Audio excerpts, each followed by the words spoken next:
Assalamualaikum warahmatullahi wabarakatuh. Bapak, Ibu, kaum muslimin, kaum muslimat yang dirahmati Allah. Pertama-tama marilah kita memanjatkan puji syukur kehadirat Allah Subhanahu wa taala. Karena hanya dengan rahmatnya lah kita masih bisa bertemu di sisi ini. Dan salawat serta salam kita mohonkan kepada Allah untuk Nabi besar kita Muhammad Sallallahu Alaihi Wasallam. Pada kesempatan ini kita akan coba membahas sebuah topik yang menarik, yaitu Allah tidak terkait dengan hukum sebab akibat. Allah menciptakan hukum sebab akibat untuk keteraturan di alam ini. Tapi kenyataannya hampir semua manusia bertuhan kepada hukum sebab akibat tersebut, sehingga mereka menafikan peran Allah dalam setiap gerak-gerik makhluk ini. Allah membuat hukum sebab akibat.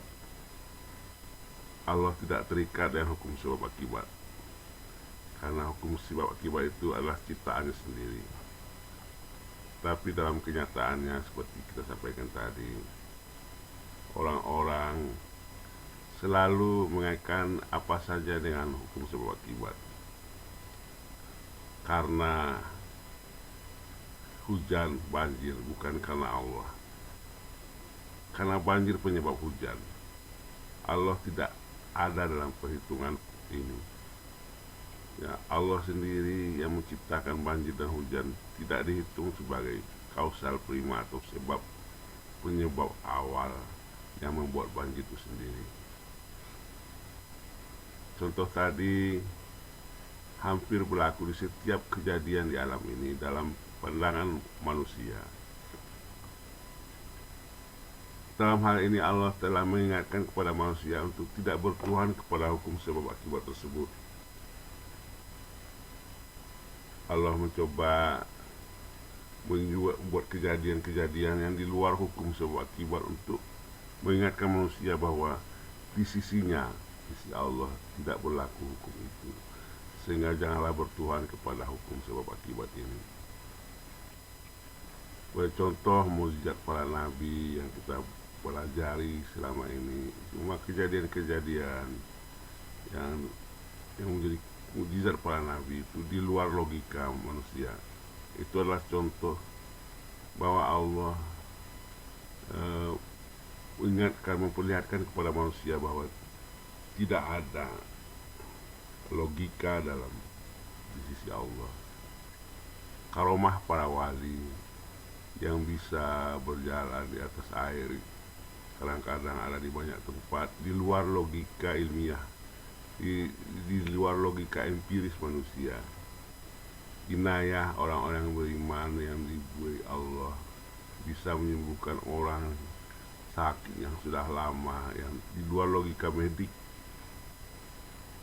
Namun semua itu tidak bisa menyadarkan manusia. Semua itu hanya dipandang sesaat dan kemudian dilupakan saja. Contoh-contoh logika yang digunakan orang dilihat dari pertanyaan-pertanyaan ini, sepertinya orang mengaitkan semuanya dengan hukum sebab akibat. Misalnya orang kaya karena dia berhemat. Karena dia berhematlah dia kaya. Itu yang kita pandang selama ini. Orang sehat karena dia menjaga kesehatannya. Karena menjaga kesehatannya dia sehat. Itu yang kita pahami selama ini.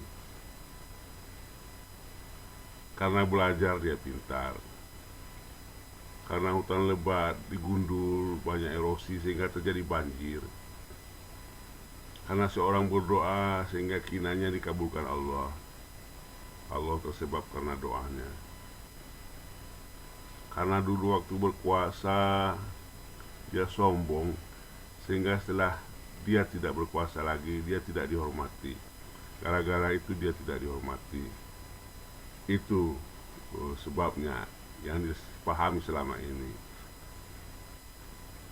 orang masuk surga karena banyak pahala dan amal baiknya, sehingga dia masuk surga. Tersebab itulah dia masuk surga. Apakah Allah mendekat kepada si hamba karena si hamba banyak beramal soleh dan selalu berbuat baik? Selama ini yang kita lihat memang begitu. Karena seorang banyak beramal soleh dan berbuat baik sehingga Allah mendekat kepadanya. Itu yang kita pandang selama ini. Ketika badai tiba, banyak pohon-pohon tumbang. Pohon tumbang karena badai. Semua yang kita pandang ini tidak ada Allah. Kita lihat di sini. Allah entah di mana-mana. Semua kejadian ini karena ada penyebabnya. Pandangan selama ini bahwa semua itu terkait dengan sebab akibat. Sebetulnya inilah yang kita katakan tadi. Semua penyebab ini dan akibat ini adalah ciptaan Allah. Hukum kausalitas ini ciptaan Allah. Kita selalu mengenyampingkan Allah yang menciptakan hukum ini. Bapak Ibu, di sisi Allah tidak berlaku hukum sebab akibat seperti contoh-contoh tadi. Allah tidak tersebab oleh makhluk. Allah tidak tersebab oleh makhluk. Dalam surat Al-Buruj ayat 16 dikatakan,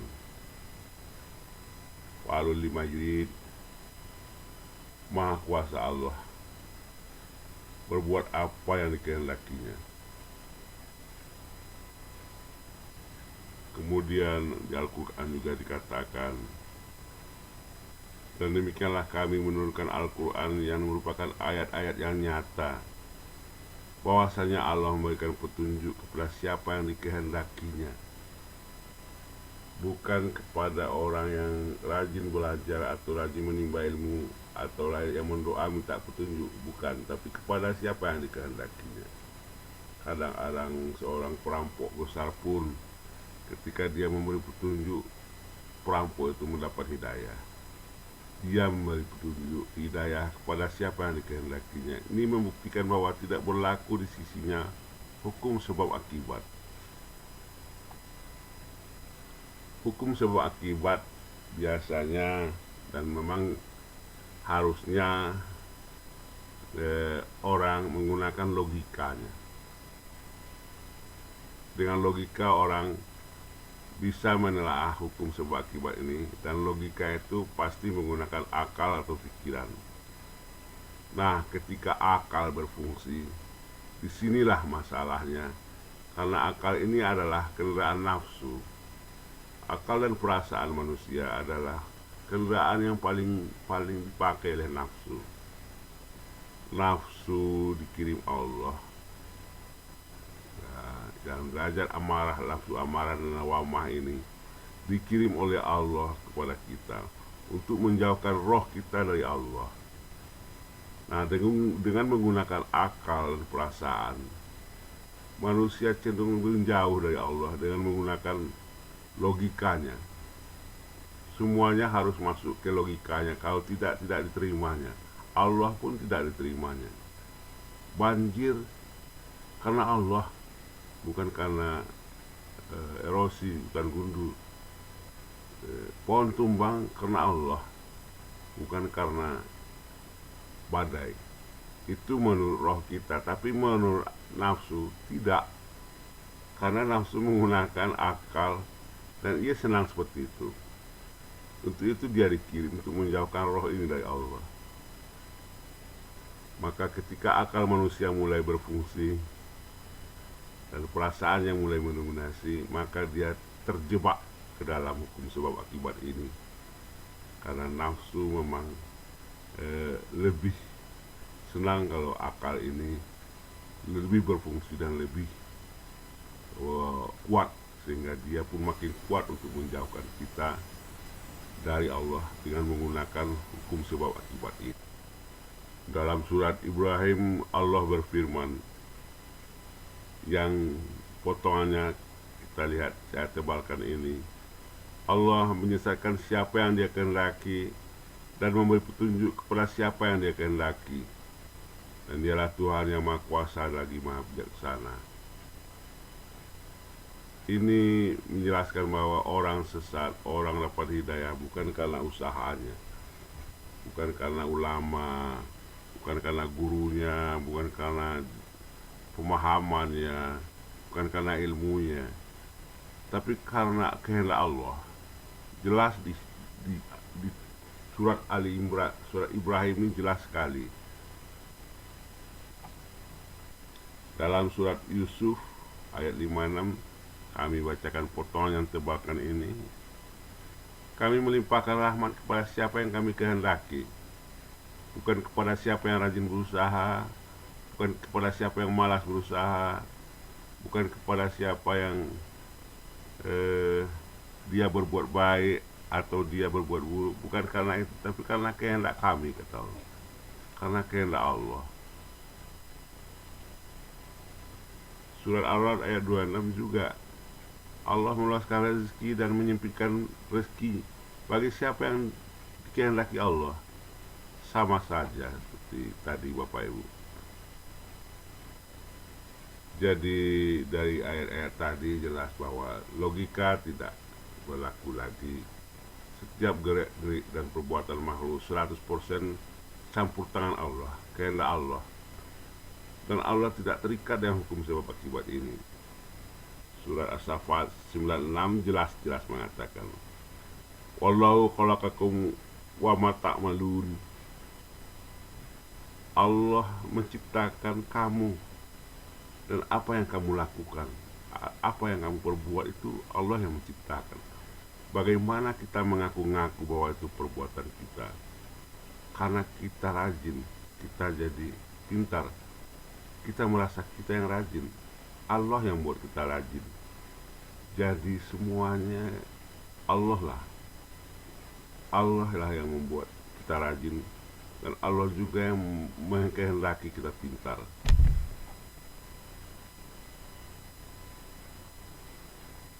Dalam surat Al-Anfal ayat 17, ini asbabun nuzulnya dari kisah perang Badar. Allah berfirman, tidaklah engkau yang melempar, hai Muhammad, tapi Allah lah yang melempar ketika engkau melempar. Di potongan ayat ini saya tuliskan, Muhammad tidak melempar, walaupun dalam zahirnya dia yang melempar, tapi bukan Muhammad yang melempar, Allah lah yang melempar. Bukan engkau yang membunuh ya Muhammad, tapi Allah lah yang membunuh. Ini sambungan ayatnya. Kemudian juga kalimat la haula wala quwata illa billahil aliyyil azim. Tidak ada daya dan kekuatan melainkan hanya dengan daya Allah yang Maha Tinggi dan Maha Agung. Kalau makhluk tidak berdaya, mana mungkin dia mengaku karena dia kaya, karena dia dihormati dan sebagainya. Hadis Rasulullah juga berbunyi, la tatarahu zarratun illa biizni billah. Tidak bergerak satu titik pun, satu zarah pun, melainkan atas izin Allah. Ini Bapak Ibu, bahwa semuanya hanya dengan kekuatan Allah. Terhadap perbuatan baik dan buruk yang kita menuntut pula pahala dari sana, dan atas pahala itu kita merasa berhak atas sorga. Sebuah diskusi mengingatkan kita seperti ini. Sesungguhnya hanya dengan anugerahku engkau bisa berbuat baik dan beribadah. Dan atas perbuatan baik dan ibadah itu aku beri pula engkau pahala. Dan atas pahala itu engkau merasa berhak pula atas surgaku. Sesungguhnya orang-orang masuk surga bukan karena pahalanya, melainkan karena keadilanku. Dan orang masuk neraka bukan karena dosanya, melainkan karena keadilanku. Karena keadilanku juga. camkanlah ini Bapak Ibu. Ini jelas firman Allah di hadis qudsi. Ini selama inilah yang membuat kita jauh menyimpang dari hal ini. Kita mencari pahala dan harapan surga. Kalau sholat ini bukan untuk menyembah dengan cara baik, tapi mengharap pahalanya lebih besar. Kita berjemaah dengan pahala sekian. Berjemaah bukan tujuannya untuk hal yang baik, tapi untuk tujuan pahala. Sholat di masjid daripada di rumah untuk tujuan pahala, di saf paling depan untuk tujuan pahala, bukan untuk tujuan kebaikan untuk menjadi menyembah yang lebih utama, tapi untuk tujuan pahala. Allah mengingatkan, bukan karena pahala itu engkau masuk surga, bukan pula karena dosamu engkau masuk neraka, tapi karena keadilanku. Diperkuat oleh hadis Rasulullah SAW. Demi Allah yang Muhammad ada di tangannya, sesungguhnya aku Muhammad tidak akan masuk surga kecuali dengan keadilannya. Sama dengan hadis qudsi tadi Bapak Ibu, firman Allah. Nabi juga mengaku bahwa tidak ada haknya masuk surga. Walaupun kita tahu Nabi Muhammad adalah seorang yang maksum, bebas dari dosa, tapi beliau sendiri merasa adabnya kepada Allah, merasa tidak berhak masuk surga kecuali dengan keadilan Allah.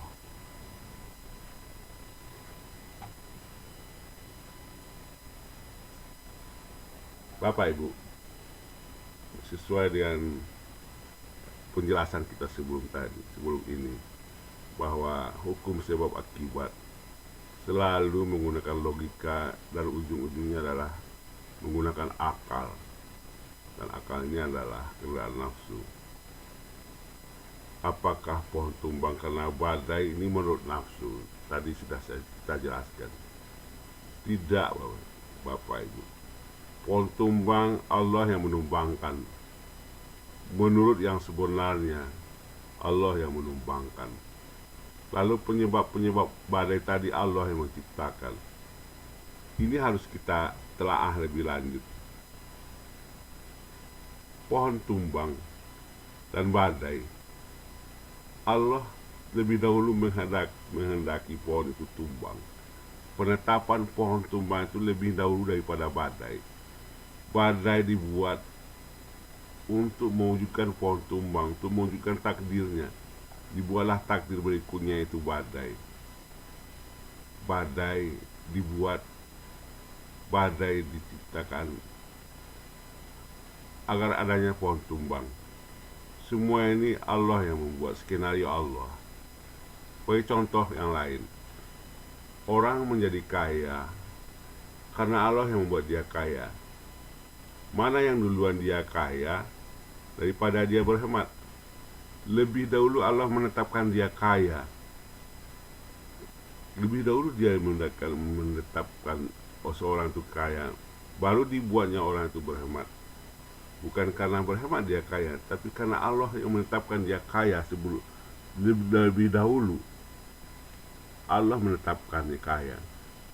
Setelah itu barulah dibuatnya orang itu berhemat, supaya ada jalan kepada ketetapannya. Jadi berhemat tidak mengakibatkan seorang kaya, tapi itu adalah tanda-tanda yang dibuat Allah bahwa orang itu akan dikayakan. Lebih dahulu ketetapan orang itu kaya, kemudian dibuatlah dia berhemat oleh Allah. Seperti juga ya, kita lihat satu-satu yang tadi Bapak Ibu. Bagaimana cara pandang yang benar? Apakah orang sehat karena selalu menjaga kesehatan? Tidak Bapak Ibu. Bukan karena dia menjaga kesehatan dia sehat. Allah terlebih dahulu menetapkan dia sehat, baru dibuatnya orang itu menjaga kesehatan.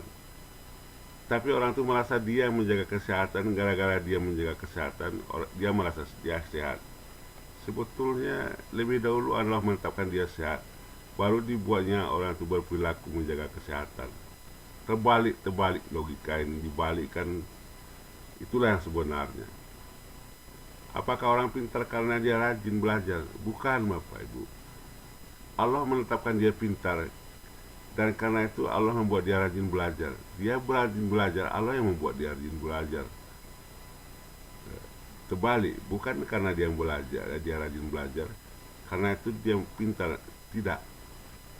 Lebih dahulu dia ditetapkan pintar, baru dibuat dia rajin belajar. Allah yang membuat dia rajin belajar, dan jangan merasa kita rajin belajar karena kita. Apakah terjadinya banjir karena hujan lebat dan hutan gundul? Sama saja, banjirnya telah ditetapkan dahulu, kemudian dibuatlah perilaku manusia untuk menggundul hutan. Jadi perilaku menggundul hutan, pekerjaan buruh ini juga Allah yang menghendaki dan menciptakan. Apakah keinginan seorang terwujud karena doanya? Nah, ini yang lebih lagi. Kita ingin anak kita lulus dari sebuah tes perusahaan. Lalu bapak ibu sebagai orang tuanya berdoa, karena doa orang tua inilah anak ini lulus. Salah itu yang selama ini kita pakai logika, sebab akibat. Allah tidak tersebab oleh doa kita. Apakah anak itu lulus karena doa? Tidak. Allah telah menetapkan dahulu di Lauh Mahfuz bahwa anak ini akan lulus di perusahaan besar. Karena itu dibuatnya bapak ibu berdoa. Jangan bangga bapak ibu. Bapak ibu berdoa, dia yang membuat. Bukan karena doa bapak ibu dia lulus. Telah dahulu penetapan dia lulus, baru dibuatnya bapak ibu berdoa untuk jalan kepada takdirnya. Apakah seorang tidak dihormati orang di hari tuanya karena dia waktu dulu berkuasa sombong? Juga tidak. Ini yang sering kita, gara-gara dia sombong dulu, cobalah sekarang. Tidak bapak ibu. Terlebih dahulu dia di hari tuanya telah ditetapkan Allah tidak dihormati orang. Maka waktu dia muda, Allah membuatnya berkuasa dengan sombong. Allah yang membuatnya sombong. Ini sulit kita pahami sebetulnya kalau dengan tidak keimanan yang kuat bahwa tauhidul afal, bahwa Allah yang menciptakan perbuatan-perbuatan kita, dan itu kehendaknya semua. Apakah orang masuk surga karena banyak pahala dan amal baiknya? Tadi sudah kita bahas. Bukan karena pahala dan amalnya dia masuk surga, tapi karena kehendak Allah. Allah telah menetapkan si hamba ini masuk surga. Karena itu dibuatnya orang itu banyak pahala dan amal. Jadi jangan bangga dengan pahala dan amal yang banyak bapak ibu, karena Allah yang membuat kita melakukan banyak kebaikan untuk pahala dan amal baik. Banyak orang bangga dengan amalnya, dia tidak sadar bahwa Allah lah yang membuat dia beramal banyak, berpuasa, bersedekah, berinfak, buat kebaikan.